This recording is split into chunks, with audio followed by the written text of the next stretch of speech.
So in our last video we will discussing about the ancient times के किस तरह लोग जो है वो directions मालूम करते थे in their travel. As I have told you before कि वो सन की पोजीशन देखते थे कि वो किस पोजीशन पे है सन. अगर ईस्ट से राइज होता है तो वेस्ट में सिंक होगा, और फिर इसी तरह नॉर्थ साउथ के डायरेक्शंस भी ले लेते थे, और एट नाइट जो है वो पोलर स्टार को आइडेंटिफाई कर लेते थे.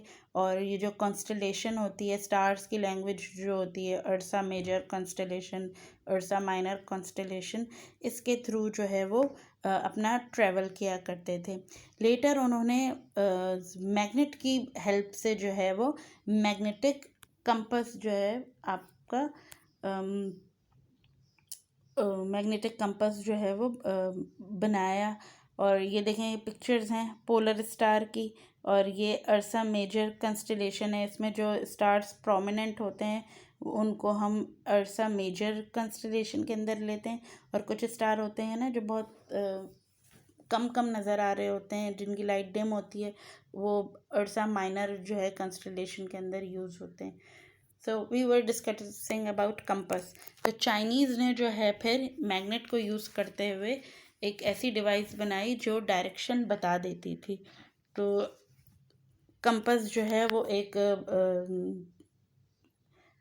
डायल की शेप में होता है हमारे पास, और इसके अंदर जो है वो मेंशन किए हुए होते हैं नॉर्थ साउथ, और जो टिप है इसकी हमेशा नॉर्थ साउथ डायरेक्शन के अंदर होती है. जब हमें मालूम करना हो कि हम कहाँ खड़े हुए हैं तो हम इसकी पॉइंटर टिप को रोटेट करते करते नॉर्थ के ऊपर ले आते हैं. पूरा हमेशा ये डायगनल होता है, नॉर्थ साउथ के बीच में होता है, मगर जब हमें कुछ मालूम करना होता है तो हम इसकी टिप को घुमाकर जो है वो नॉर्थ और साउथ के डायरेक्शन के ऊपर ले आते हैं, और फिर इसको छोड़ देते हैं, और ये फिर ख़ुद ही मूव होके हमें बताता है कि हम किस डायरेक्शन में खड़े हैं, नॉर्थ में, साउथ में, ईस्ट में या वेस्ट में. तो ये बहुत ही इम्पोर्टेंट जो है वो इन्वेंशन थी चाइनीज़ की, जिसकी वजह से ट्रैवल जो है वो बहुत ही ज़्यादा इजी हो गया था, और आराम से जो है वो आज तक बीटल डेट भी हम जो है वो डायरेक्शन कंपास के थ्रू बहुत इजीली जो है वो मालूम कर लेते हैं. हमें जियोग्राफिकली कहीं भी जो है वो मूव करना हो, कोई डायरेक्शन मालूम करना हो, तो हम आज भी कंपास यूज़ करते हैं. ये चाइनीज़ नेविगेटर ने जो है वो बनाया था. नेक्स्ट हेडिंग है हमारे पास मेकिंग एन आर्टिफिशियल मैग्नेट. एक आर्टिफिशियल मैग्नेट को हम किस तरह बनाते हैं, डिफरेंट सिंथेटिक तरीके हैं. आपको एक एक्टिविटी भी उन्होंने जो है वो दी हुई है कि एक मेटल के आयरन के बार के ऊपर अगर आप मैग्नेट को स्वाइप करें 40-50 टाइम्स, तो जो है वो आपको after 40-50 times magnetic properties show करना जो है वो शुरू कर देगा. ये ऐसे ही एक होम एक्टिविटी भी हो सकती है, मगर लार्जर स्केल पर जो है वो मैग्नेट आपका यूज़ होता है थ्रू इलेक्ट्रिसिटी, इलेक्ट्रिकल मेथड से जो है वो मैग्नेट को बनाते हैं. एक वायर जो है मैग्नेट के अराउंड वो उसको जो है वो कवर कर देते हैं मैग्नेट को एक वायर से, और फिर उसमें जो है वो इलेक्ट्रिक करंट देते हैं और उससे मैग्नेट बनाते हैं, और उस फोर्स को कहते हैं हम इलेक्ट्रोमैग्नेटिज्म, या इस तरह का बना हुआ मैग्नेट कहलाता है electromagnet. And that is very very useful these days. उसकी बहुत सारी डिफरेंट जो है वो एप्लीकेशंस हैं. जैसे कि as you can see in picture, bullet train है. बुलेट ट्रेन मूव करती है इस इलेक्ट्रोमैग्नेटिक फोर्स के थ्रू. हॉर्स शू मैग्नेट जो है वो आपका डोर बेल्स में यूज़ होता है. बड़े बड़े कार्गो कंटेनर्स को एक से दूसरी जगह मूव करने के लिए आपके ये इलेक्ट्रोमैग्नेटिज्म यूज़ होता है. और as I have told you before के ये ट्रेन्स के अंदर जो है वो यूज़ होता है. जो आपकी बुलेट ट्रेन्स होती हैं इनके ट्रैक में यूज़ होता है. इस इलेक्ट्रोमैग्नेटिक फोर्स से वो इतनी फास्ट जो है वो मूव करती हैं. और इलेक्ट्रिक जनरेटर्स और मोटर्स के अंदर हर जगह जो है ये एप्लीकेबल है. इसके बहुत सारे यूजेस हैं. इलेक्ट्रोमैग्नेटिक फोर्स बहुत ही स्ट्रॉन्ग होती है, बहुत यूज़फुल होती है. अब नेक्स्ट जो हमारे पास हेडिंग है वो है attraction and repulsion. As I have told you before कि हर मैग्नेट के जो है वो दो पोल्स होते हैं, एक साउथ होता है और एक नॉर्थ पोल होता है, और मैग्नेट्स भी आपस में अट्रैक्ट होते हैं और उनमें रिपल्जन होती है। रिपल्जन और अट्रैक्शन आपको अच्छी तरह पता है ना कि क्या होता है। अट्रैक्ट होना यानी दो चीज़ें एक तरफ आना, और रिपल्जन मतलब रिपेल करना, एक दूसरे से दूर जाना।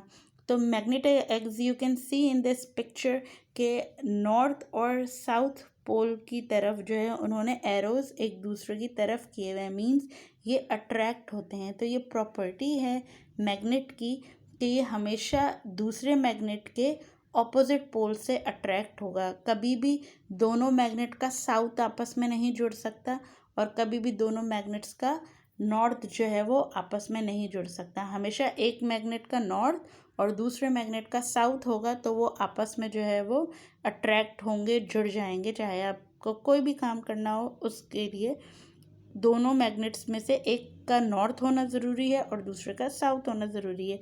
As you can see in this picture, unlike poles जो हैं वो अट्रैक्ट होते हैं और सेम पोल्स जो हैं वो रिपेल होते हैं। एरो आप देख रहे हैं दोनों तरफ साउथ है, मगर एरोज जो हैं वो ऑपोजिट डायरेक्शन में जा रही हैं। इसका मतलब ये है कि साउथ और साउथ कभी भी अट्रैक्ट नहीं हो सकते, नॉर्थ और नॉर्थ कभी अट्रैक्ट नहीं हो सकते। हमेशा अनलाइक पोल्स जो है वो अट्रैक्ट होंगे। जैसे ऊपर वाली पिक्चर्स में एक तरफ नॉर्थ है और एक तरफ साउथ है, फिर नीचे एक तरफ साउथ है और एक तरफ नॉर्थ है, इसलिए ये आपस में अच्छी तरह अट्रैक्ट होंगे। द पॉइंट इज़ कि हमेशा मैग्नेट जो अट्रैक्ट करेगा या अटैच होगा वो अनलाइक पोल्स के थ्रू होगा। कभी भी सेम पोल्स जो है वो अट्रैक्ट नहीं हो सकते। नॉर्थ और साउथ ही आपस में अट्रैक्ट होंगे, दोनों मैग्नेट्स के, चाहे वो किसी भी शेप और साइज में हो। Got it. और ये इसमें लिखा हुआ भी है, साउथ पोल जो है वो रिपेल होगा हमेशा साउथ पोल से, और नॉर्थ पोल रिपेल होगा हमेशा नॉर्थ पोल से। नाउ प्रिकॉशंस हैं हमारे पास कि मैग्नेट को किस तरह हैंडल करना है और क्या करने से जो है वो मैग्नेटिज्म जो है वो मैग्नेट अपना लूज़ कर देगा। As it is written in first point कि कभी भी मैग्नेट को हीट नहीं करना चाहिए, हीट से वो अपनी मैग्नेटिज्म यानी अपना पावर जो है वो लूज़ कर देगा। और उसको हमेशा हॉट ऑब्जेक्ट से, हॉट इन्वायरमेंट से जो है वो दूर रखना चाहिए। मॉडरेट इन्वायरमेंट और कोल्ड इन्वायरमेंट में ये बहुत अच्छी तरह परफॉर्म करता है। कभी हैमर नहीं करना चाहिए मैग्नेट को, इससे भी अपना मैग्नेटिज्म जो है वो लूज़ कर देता है। और कभी ऐसी डिवाइस के नज़दीक भी इसको नहीं ले जाना चाहिए जिसमें मैग्नेटिज्म प्रेजेंट हो या जिसके अंदर रेज हों या वेव्स हों, जैसे कि मोबाइल हो गए, आपके टेलीविज़न सेट्स हो गए, computer, music system, and there are a number of things like that. उसके बाद है मैग्नेट्स को जो है वीडियो कैसेट्स, सीडीज़ और दूसरी इस तरह की जो है वो चीज़ों से भी दूर रखना चाहिए जिनके अंदर मैग्नेटिज्म रेज या वेव्स हों।